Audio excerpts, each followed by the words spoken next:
Nobody asks each other, what do you want to learn about? A few years ago, we have close to 600,000 drivers in Luma. We asked, what do you want to learn about? They wanted to learn about gratitude. They wanted to learn about depression. They wanted to learn about caring for elderly parents. These are topics. Ask your learners. It creates community. It creates trust. It creates goodness among your teams. Welcome to Drive, the podcast for truck drivers who are looking to enhance their lives both on and off the road, and for carriers who are looking for that perfect fit. I'm Chelsea Faulkner, and we're here to bring you conversations that will help to keep you moving forward in every area of your life. Whether you're a seasoned trucker or just starting off in the industry, this is a show for you. Hey guys, Chelsea here with Drive, and I am so excited to bring you this episode. Today we're talking with Dr. Gina Anderson, CEO of Luma Brighter Learning and published author.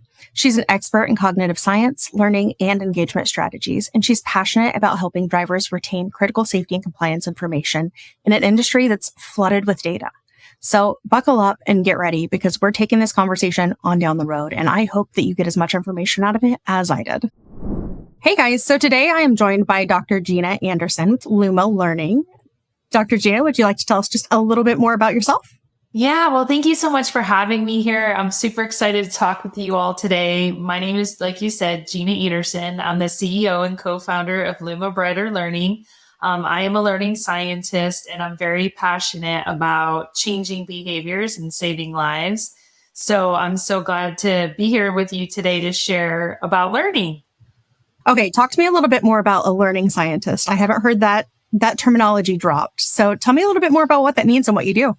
Yeah, so I have spent my entire career from when I got my undergraduate all the way up through my doctoral exam, studying how people learn. And learning science specifically looks at the science or the brain and how we actually process and how we learn and acquire information. My background is information technology. So my doctorate is actually in an instructional systems technology with a minor in learning science because I wanted to combine both the science of learning with how technology can move us forward. So I can see the potential not only from a technology standpoint, but the impact that technology has on our brains from a positive and a negative standpoint. That's amazing. And then obviously, we're talking to you in the trucking industry. So talk to me a little bit about how that transition happened and how you landed in trucking.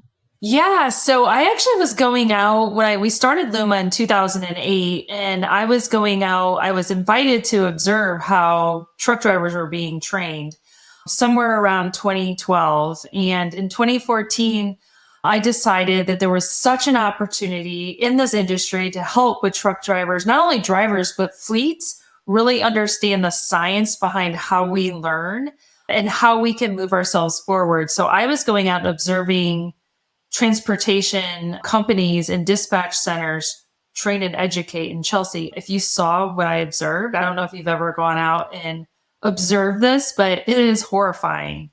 And the fact that these individuals go through this process, it treats them almost like a check the box and not as a human. And really connecting with them, not only on a cognitive science or information level, but on an emotional level is very impactful because number one, in terms of engagement, and also not only engagement, but remembering the information is critical because you do not want a driver in the vehicle not knowing what to do in the moment that they need to know how to do it. And unfortunately, the way they're trained is information overload. There's so much information that they're given. And we know from a science standpoint that your brain, no matter how interesting you are, even if the person's out there dancing, they're going to remember the dance, but not the information that was presented. That's so impactful that that's what you started to pick up just from the first couple of times that you went out and you started observing in the industry. Yeah. So then take that journey with me into how that's taken you to where you are today and where you've kind of made those pit stops along the way and how you've progressed your own career into where you are now. Yeah. So honestly, for me, it was a matter of really understanding that the drivers weren't getting what they needed. And so we created a learning management system that's not just a deliverer of a content, because what we know is content does not impact and change lives. You really have to connect with the learners at an individual level. So what we did is we created a system that taps into not only authentic content, and we can talk about that because it's a lot different than delivering a generic video like be safe in a parking lot versus really tapping into authentic learning. But not only that, but Chelsea, there is so much potential for learner to learner to learner to get engagement in terms of the strength of the synapse of the memory that they're going to remember that isn't being utilized in transportation. And so when we work with fleets, we really try to educate them on really the gaps in how they're delivering information. A lot of orientations are done like 3 days, 8 hours over the period of the days, and that's it. And maybe once in a while they drop a safety video to these drivers. And it's like, that's not how people learn. No, it's really not. It's really not. And I know we're seeing a huge exodus of really the baby boomer generation. They're starting to exit the workforce. And we're seeing a whole new generation of drivers that are coming in. How have you seen those two generations interacting as far as that learning curve goes and passing information from one generation to the next? Yeah, well, it's very, very interesting because I just finished a research study this year on looking at the different brain ages across the generation. And actually the influences that happen at certain generations really impact not only how you retain information, but how you engage in information.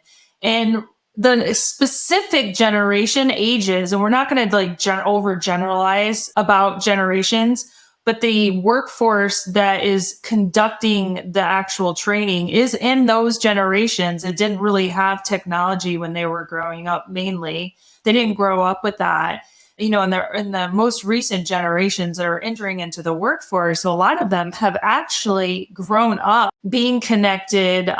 Having a cell phone, a smartphone has been part of their daily lives. And so really we're faced with this hurdle of trying to educate a generation that has to connect with these learners who may not have had the same influences as the generations that are coming up. And that creates a disconnect.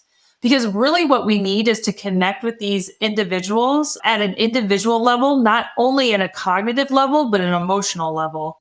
So then, Gina, in your experience, why do you feel like truck drivers are often left out of that conversation when they are such a key part of that learning curve? When it's, them that are in the truck, they're the ones that are learning. They're the ones that need to take in this information. And they're the ones that are being overloaded with all of this information. Why is it the C-suite's not going to them in order to go find out, how is it that you're going to best receive this information? How is it that we can best deliver it to you? And how can we continue to deliver that to you in a way that's impactful? Well, I asked Fleece this question because for me, it's like, why aren't you involving the drivers in their own education? And well, a lot of the feedback that I get from fleets is number one, they don't trust what they're going to say, which to me, it's like, you talk about retaining drivers in the industry.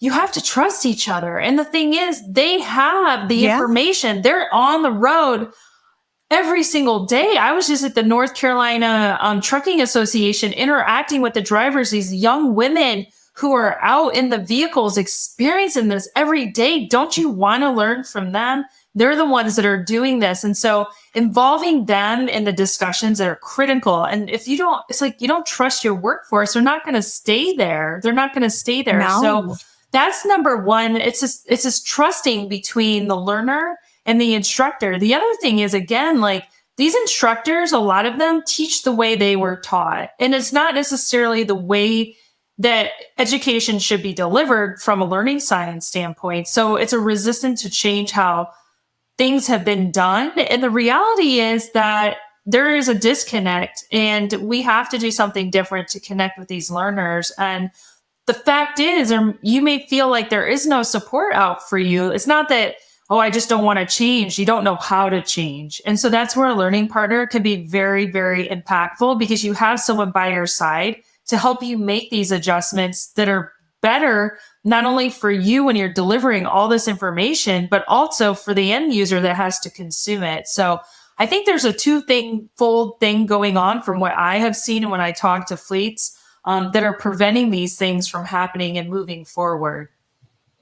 Absolutely. And I can only imagine how that would be driving the driver morale overall down as you're being told that they don't trust their drivers to tell them what it is that they need to know as far as how they learn effectively. I'm like, how? How can you have that conversation openly and honestly and then hear, oh, well, we don't trust them to tell us how they're going to best learn? Yeah. And, the thing that's really interesting to me about it is that when you ask them, why don't you trust them? Like, what has created this distrust? And many of them say, well, we had this one driver that did, what fill in the blank, posted an inappropriate picture, or they did one driver. And it's like, the thing is, if you have one driver that's doing something inappropriate, that's a coachable moment to connect with them. It shouldn't prevent you from making the best learning experience possible for all of your drivers. Yeah. Because they want to be connected. We're in this time where 1 in 4 adult, the Surgeon General said in 2023, is very much alone and feeling lonely. Just 2 weeks ago, I saw a research study put out by Geotab that drivers are feeling stressed out. The thing is, we have to connect them together. And right now, the technology that they don't have access to is preventing this. And there used to be technology, obviously, in the truck that connected them that's not even there anymore. So we really have to find all the opportunities to bring us together, not only from a learning standpoint, but from an emotional and wellness and health standpoint. Absolutely. And talking about the technology that used to be there that's not there anymore, I know whenever we spoke a couple days ago regarding a specific conversation, we really dove into the fact that they took the CB radios out of trucks and they expected cell phones to replace them. Yeah. So it kind of went from this, you had the static that was playing in the trucks on a regular basis that really reminded you that, hey, I can jump on this radio and I can talk to other drivers that are in the same seat that I am. So how do you feel like we could integrate something back into the trucks that's going to be comparable to what that CB radio was for them?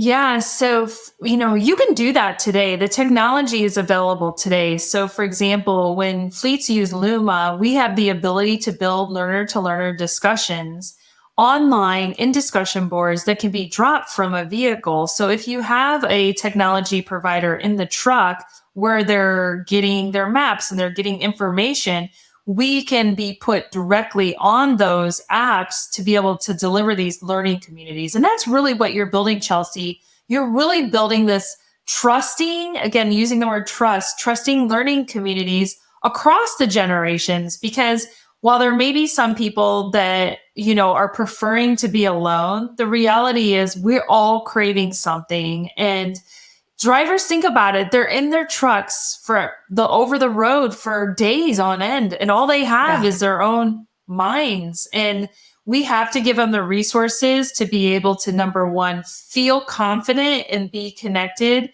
And so health and wellness is so critical. And this is one simple way you can do that, is bringing them together through technology. Absolutely. Now, I know that you've spoken about information overload, and I know that we're talking about all of these different tools and things. How do some of these different tools, the AI-driven updates, the driver apps, the digital tools, the things that were meant to really improve communication, how are they actually contributing to this information overload, or do you feel that they are? Yeah, so definitely content is a dime or a dozen. Like everywhere we look, there's content. I mean, there's so much content. People are scrolling, and there's actually research that shows that the scrolling of the content and the information overload, there is an addiction tied to that where you crave that tying of scrolling through information again, but it's also reinforcing loneliness. So it's this loneliness loop that's being created between content and all this content. You think you're going to miss out. It's like the fear of missing out, but really what you're missing out on is being connected to your own mind and your own mental health. So there are positives. And the reality is, if you're going to do content, you have to make it authentic and meaningful to connect with the drivers. Not only, from a cognitive information standpoint, but an emotional standpoint. Let me give you an example. So traditionally, content sent out through drivers through like a video. They have to watch a generic video, for example, of being safe in a parking lot. But what's different is if you could send that driver an immersive learning. You think of the Google person on a map where you can look around. You can use Luma and scan a parking lot and show the driver what the parking lot looks like before they even get there. And so the reality is that the driver, that's meaningful to them. That's not information Yeah, overload. That's like, I'm going to this parking lot and I see the yellow pole and I'm not going to hit it, and it gets their attention. The average attention span, your mind starts to wander within a half to a fourth of a second. And to stay on task is becoming even more critical that within 8 seconds, you're completely on to another topic, 6 to 8 seconds. And so if our minds are wandering, and there's so much content, how in the world, and we only can remember a certain portion, how are we ever going to remember this? So the idea is if you're going to give content, give it in short, tiny bits. That's meaningful. Don't tell them to be safe in a parking lot. The drivers know to be safe in a parking lot, for goodness sakes. it's like telling them not to touch the hot oven. Absolutely. Right. Or don't text and drive. Like everyone knows that's not an information processing thing about not texting and driving. That's a behavior change. And that's a different strategy that fleets can use to change behaviors. But again, you have to work with the individual to build and draw that change. Absolutely. Now, on the AI talk, how do you think that AI is really going to contribute to this? Definitely, AI is going to enhance searching capacities and also to be able to find information quickly. So we use AI in Luma.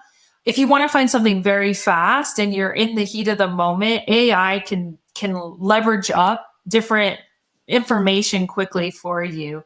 And so in that way, it can be very powerful. It also can be powerful to automate different processes that you may have done manually for many years.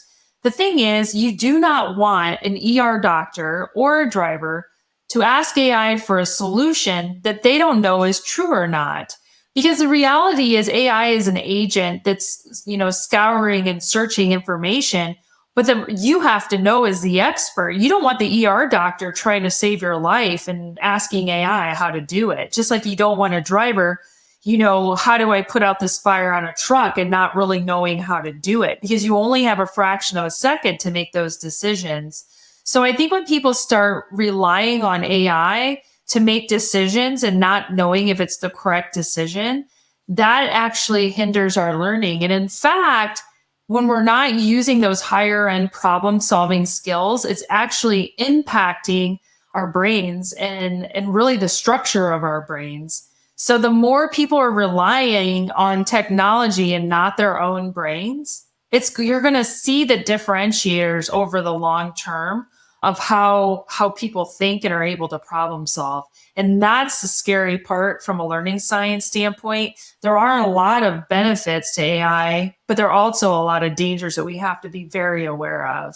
Absolutely. And that's something I even feel like internally with my team, we've had that conversation that AI is a tool that is to be human assisted. You were supposed Yes. to use AI as just an assistant for you to give you some of the information, and then you go back and you fill in all the gaps. But a lot of people aren't using it for that because it's an easy button. It'll bring you Right. back all kinds of stuff and you look like you've done a great job, but you don't know whether or not any of it's true. Right. And the thing about AI is that if you know it very well, you can determine if it was done by AI or not. And it's not that, oh, wow, you did this by AI, it's something wrong. It's just that if you don't know if it's right, that's where the problem comes in. Yes. So what do you feel is something that fleets or anybody out there who's listening that's on a company side could start doing immediately to start bringing back that sense of community for drivers that are on the road right now? Oh, I love this question so much because look, you don't have to have Luma to build community. Let me show you something. So I have this on my desk. This is our mascot. This is Nugget. And inside this jar, there are 100 little notes. And we sent these to all of the fleets that we work with. But this is something that you could do. You just can drop a note. You can have little notes ready for the drivers.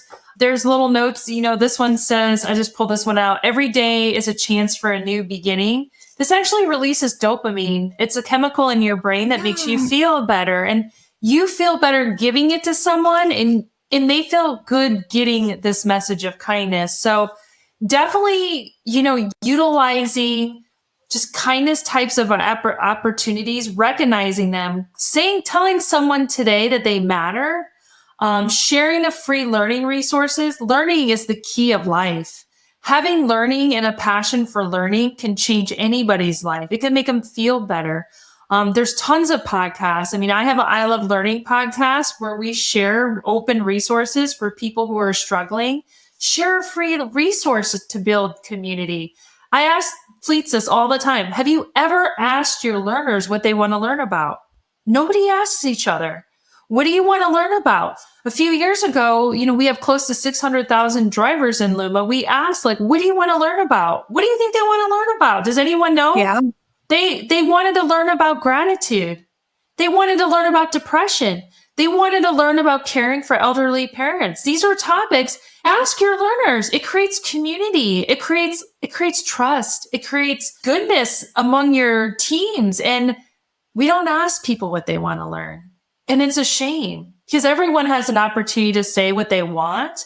And you compare what they want for what they have to learn. Yeah, they have to learn how to cargo secure, right? They have to learn that. But maybe they want to learn about exercises by the truck, or maybe they want to learn about caring for their elderly parent, or maybe they want to learn about financial wellness. All of these things are so imperative. Just ask. Yeah. Well, and it builds that community. It builds that ability to have those hard conversations, because people that are coming to you and they're telling you, I want to learn about gratitude, or I want to learn about caring for an elderly parent. Sometimes those are hard conversations to have, especially when you've made it into your 30s or 40s and you're like, okay, wait a second. I still don't understand these concepts, or I still don't understand these things. But I feel like these are things that I could get help with from my employer if they'd be willing to open the door and have that conversation. So one, somebody asking, what is it that you want to learn about? That's hugely impactful. Absolutely. And two, them opening the door to you and saying, hey, this is what I want to learn about. Employers should be opening their eyes to the fact that if your employee trusts you enough to tell you that they want to have these hard conversations with you, that is huge. That is big. And that is an opportunity for growth from the ground up. That is big. Yes. We had a fleet whose driver was in their lobby and he was crying. And the reason why was it was the first time ever that they offered curriculum to him in Punjabi. His whole life, he had been taught by his daughter. And it's like they had asked, what is it that you want to learn? It's like, well, he needed to learn in his own language. He could never learn. He could never engage in a community without that. And the fact that they gave that to him, he said his life will forever be changed. It's just so important when you can have the moment to change one individual's life. That's impactful. Yes. And it's that concept of meeting people where they're at. And once you show one person that you're willing to meet them where they're at, that it tears down the walls for everybody else, because it shows everybody else, hey, wait, this company is different. There's something different about them. And maybe they actually are true to their word and all of these things that they're publishing with their values and their morals on their website. Maybe they actually do stand for what they say. That's huge. This then kind of lends to my next question, which is fixing the communication barrier, specifically, I would say, between drivers, dispatchers, drivers, management, that kind of dynamic. How do you think that we start to really fix that communication barrier? Because I know I hear from drivers all the time that they have problems and they can't go to their management because they don't want to hear it, or they have problems communicating with dispatch. Yeah, this is learning and education in an organization is not just for the drivers. This is something that you need to bring into every single person at the organization. Culture starts with every single person. And it can't just be one person who's really championing this. So the idea is that everyone at the leadership level down to the managers need to work together to identify what it is that is needed. And they have to listen. You have to get feedback from everybody. So real-time feedback in Luma has been incredibly helpful, where anytime there's education, there's an opportunity to leave feedback. There's an opportunity to rate how you feel. There's an opportunity to rate how it was done. And these information feedback loops are critical, not just for the people who are issuing the learning, it's for everyone. Because when you can understand people's perspective and have an openness, and that's the thing, you have to be open. You have to have an open mind to understand that everyone is unique. Everyone's brain from a learning science standpoint is unique. Everyone's influences that they've had in their lives have impacted the way that their brain is shaped, the size of their brain, the chemicals in their brain. Everyone is different. And when we can just sit and listen and be open to each other's feedback, that's when real change can happen. Because the idea is everyone is important in an organization. And the only way that happens is if everybody is on board. It has to be not only the leadership, but the middle management as well. And that's the unfortunate part, because I see a lot of times there are people championing these concepts at fleets, but not everybody's on board. And so how do you get, and that's a whole nother podcast we could do. How do you influence these behaviors to change? Because you can create movement towards change. But it takes that leveling of the playing field and breaking down those barriers between people to let them know that this isn't a competition. It's more so just the leveling of the playing field to make sure that everybody feels that they're human and they're seen, they're heard, they're validated. Absolutely. Everybody wants to feel seen, heard, and validated. And it's important at the end of the day that everybody has that voice. Absolutely. I recently wrote a book it's called Thrive, and it's Ignite Learning to move yourself forward. And the reason I wrote the book, Chelsea, is because I had drivers saying they were depressed.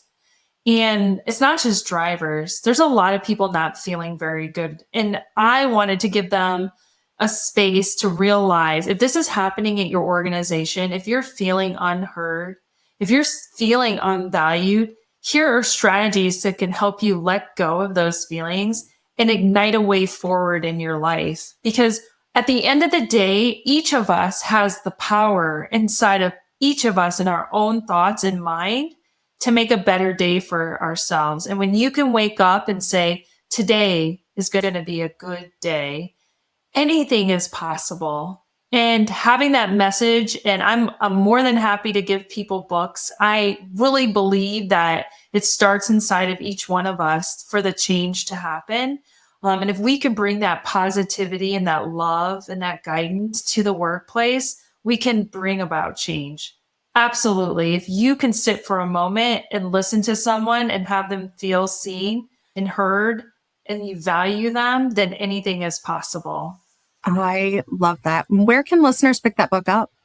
Yes, so my book is available on Amazon. It's available on Kindle, and I also have an audio version of the book for all the drivers who want to listen on an audiobook in their cars or in their trucks. So, yeah. Looking at the big picture, what are the long-term shifts that you really feel like need to happen within trucking culture overall in order to help to drive down the information overload, to bridge the gaps with communication? What do we do on a long-term basis in order to make this look better 10 years from now, 20 years from now?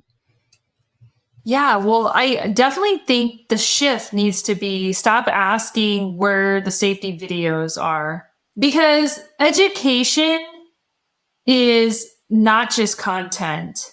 It's not. And the reality is the big shift is thinking about this from a learning science standpoint. This is about touching the heart and the mind. Safety videos are dead and they're not coming back, y'all. The thing is, we have to touch people at a human level, a human component to change lives and change behaviors. And so you're like, Gina, this is great. This all sounds like pie in the sky.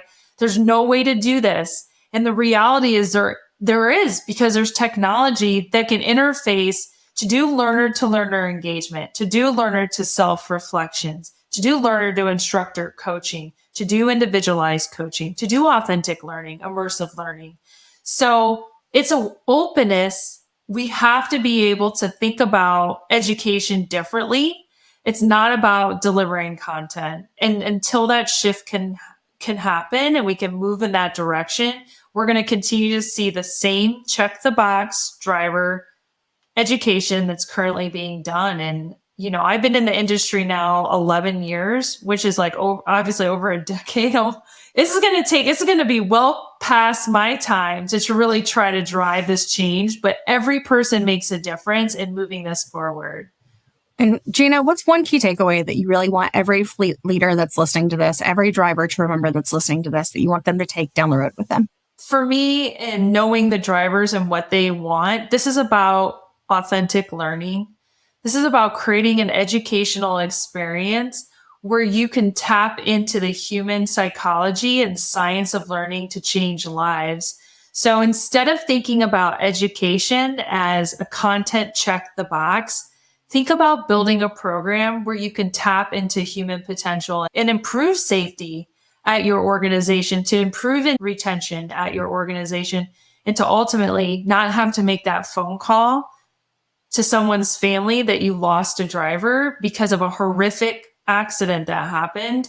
It can't be prevented with the right tools, the right partners, the right technology, and the right mindset. Because until fleets and leaders can be open to the idea that education has to be thought about differently, it's going to be the same. So thank you so much for having me here to talk about this. I'm very passionate about it, and I love connecting with people who feel the necessary to connect, drivers to authentic learning. So thank you. Thank you, Gina, for coming on. And for any of our listeners or anybody out there that would like to connect with you and talk to you a little bit more about Luma Brighter Learning, or talk to you about your book or anything else that you've mentioned on the podcast today, where is it that they can connect with you? Yeah, so the best places to connect with me are on my LinkedIn. I'm on LinkedIn, Gina Anderson, CEO of Luma Brighter Learning. You can go to my website, which is Learning with Gina, or lumabrighterlearning.com is our company website. You can find me through there, but certainly I'm happy to connect anyone. We have a lot of free resources. So you can go to our Luma Brighter Learning website and download any resources that you would like. Perfect. Hey guys, I'm so glad that you had the opportunity to join me for that episode. I mean, it really was packed full of information, and it was good information that was really engaging, really relatable, and I really took a lot out of that episode. But I have a couple of follow-up questions for you guys that I really want to know the answers to. One, drivers, what do you guys need in order to feel connected whenever you're out and on the road? What do you need from us in order to feel like you're having more of that communication piece? What do you need in order to keep that communication going? Also, how are you guys staying connected when you're out on the road? I know we talked about the fact that CB radios are a thing of the past, and I know that cell phones being in your hand is a big no-no. So how are you keeping that connectivity going? Let us know down in the remarks, because we want your feedback and we want to know what it is that you guys are doing. Also, please make sure to give us a follow on any of your podcasting platforms, because I want to make sure that you definitely catch the next episode whenever we go to drop it. So until next time, we'll see you then. Thank you so much for joining us on this episode of Drive. For more from HandledNow, head to handlednow.com and sign up for our newsletter. You can also join us on our Facebook group called The Driver's Seat and follow us on LinkedIn. Don't forget to subscribe wherever it is that you get your